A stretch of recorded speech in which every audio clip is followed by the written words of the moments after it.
Buenos días, mi nombre es Eleazar Rafael Soto, vivo en Campo Lindo 1, casa 3383, primera transversal La Ceiba. Bueno, sí, esta laguna se formó desde la época de los Cretáceos, el Pleistoceno, cuando hubo el desequilibrio total y entonces quedó conformada la laguna de Piritunari, que son dos albuferas en una, con la diferencia pues de que nosotros sufrimos lo que se llama una diferencia de cota para ser servidos por el río Nare, que consiste en que el Atillo está bajo el nivel del río y nosotros estamos 1,5 metros sobre el nivel del mismo, ocasionándonos pérdida para que nuestra laguna sea irrigada por el río Nare. ¿Sí? Entonces es difícil que ese servicio se nos siga dando como hace mucho tiempo, porque ahora lo que es la cerca ha sido poblada y hay muchas familias allí que en lo que el río carga de agua a la cerca del Atillo, entonces inmediatamente la gente empieza a decir pues que tienen los animales en el patio, que el coroto se lo está llevando la creciente, y entonces bueno, hay que abrirle la Bocunare. Pero al abrir la Bocunare sufrimos nosotros la consecuencia de ser servidos por poca agua por dicho río, en cuanto de que no tenemos las afluencias necesarias para que nuestra laguna subsista. ¿Sí? Ahí tiene que hacerse un estado de agua que esté entre un 65% de agua de río y un 35% de agua de mar, para que pueda existir el hábitat total que necesitan las especies para subsistir y multiplicarse, ¿no? Entonces, en vista pues de las circunstancias que han venido sucediendo, nos valimos muchas veces de un taponeo a la Bocunare para que pudiera coger agua en nuestra laguna. Pero bueno, ya eso ha ido pasando, ya se ha ido pasando, y hoy día el mismo estado de sedimentación que provoca el río ha causado de que nuestra laguna sea poco servida por las aguas del río. Entonces trae como consecuencia que las especies que habitan dentro de nuestra albufera sufran lo que se llaman la muerte por anoxia, porque al perder agua la laguna, no hay la capacidad de oxígeno necesario para que subsistan dichas especies, en cuanto de que se reduce la cantidad de agua y no hay como criarse como hace muchos años, ¿no? Entonces es una de las cosas que nosotros tenemos pues como consecuencia laboral, en cuanto de que la única fuente de vida propia que tiene el pueblo de Puerto Píritu, sobre todo la masa pescadora, es la laguna.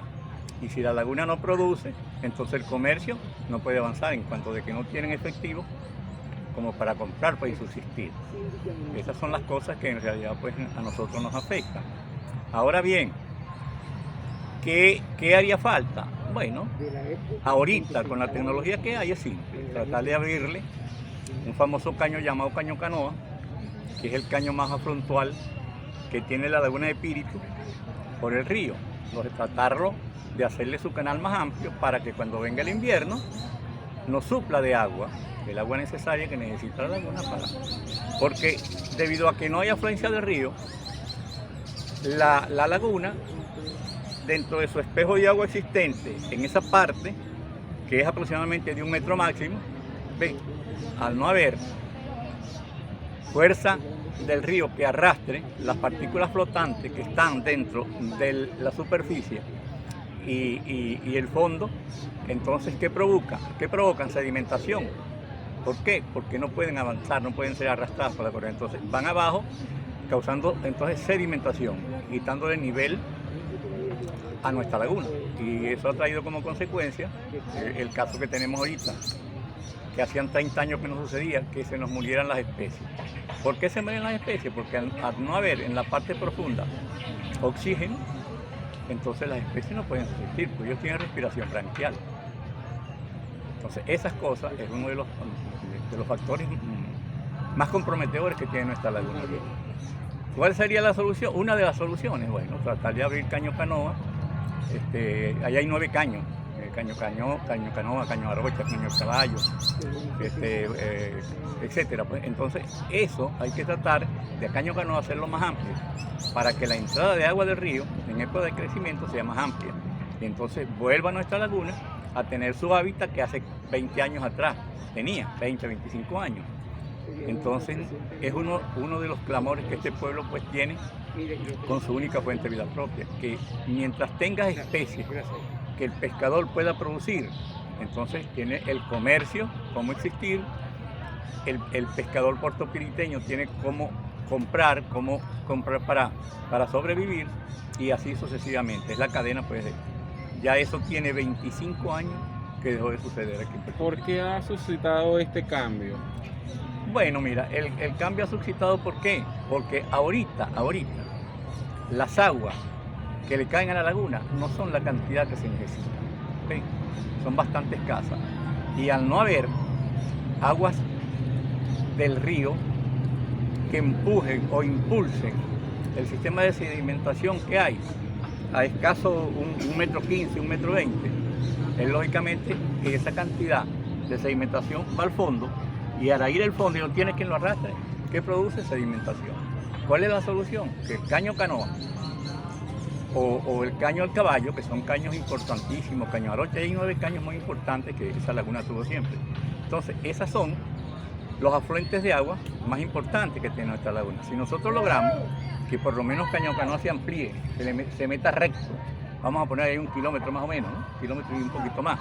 Entonces, que se meta recto con una profundidad de 1,5 metros de profundidad y 3,5 metros, 4 metros de anchura. Bueno, el río en su crecida, en lo que rompa allá a su nivel máximo, va a impulsar agua, y esa agua que va a impulsar el río va a tener fuerza para arrastrar las partículas que ya no son flotantes, sino que ya se fueron abajo y sedimentaron. Entonces eso se lo va a traer, lo que nosotros llamamos el fango, el lodo, el barro, etc. Y muchas veces pues las descargas que hacían las camaroneras producían un poco de sedimentación en la laguna. Hoy gracias a Dios se logró de que se lanzan al río, ¿ves? Y ya no hacen tanto daño pues a nuestra única fuente de vida propia. Hay empresas acá en Píritu responsables del cambio que ha suscitado la laguna o que ha tenido la laguna, algún impacto que le ha perjudicado. Bueno, mira, la única empresa que está por allí que se ubicó en el caño principal llamado Caño Canoa, y entonces ellos invadieron ese caño, pues, porque sabes que allá hay una documentación que dice la verdad mejor que uno. Yo las tengo en mi casa, el señor las tiene, que también es luchador. Entonces, esa documentación dice desde la época de los Cretáceos, desde la época del Pleistoceno, que era nuestra laguna.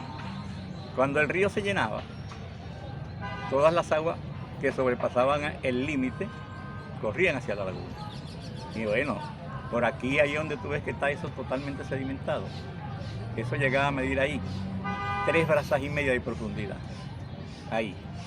Por ahí no había arena, por ahí no había nada. Bueno, aquí había que la gente que pasaba para el otro lado, eso tenían que echarle voluntad yo para llegar a otro lado, porque si no se iba a agarrar ya en la desembocadura con un tren, porque se lo llevaba la corriente, el río corría totalmente por aquí.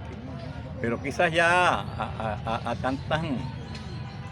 a tantas cosas que ha sufrido el río Unare en todo su recorrido, ¿cuántas represas tiene que le han quitado su fuerza natural? ¿Cuánto daño no le han hecho con lanzar, por lo menos en Clarines? En Clarines creo que tuvo un tiempo que lanzaban todo lo que era la descarga cloacal al río, y eso trae como consecuencia, bueno, imagínate, un estado de contaminación total, hasta que después se dieron cuenta y no lo siguieron haciendo. Pero hoy día nuestra laguna está pasando por ese caso, y entonces la mano del hombre a través de los entes gubernamentales y los entes del ambiente, estamos conjuntamente con nosotros, estamos tratando de salvar nuestra única fuente de vida propia que tenemos, que consiste en que nuestra laguna subsista para que el pueblo siga alimentándose del mismo.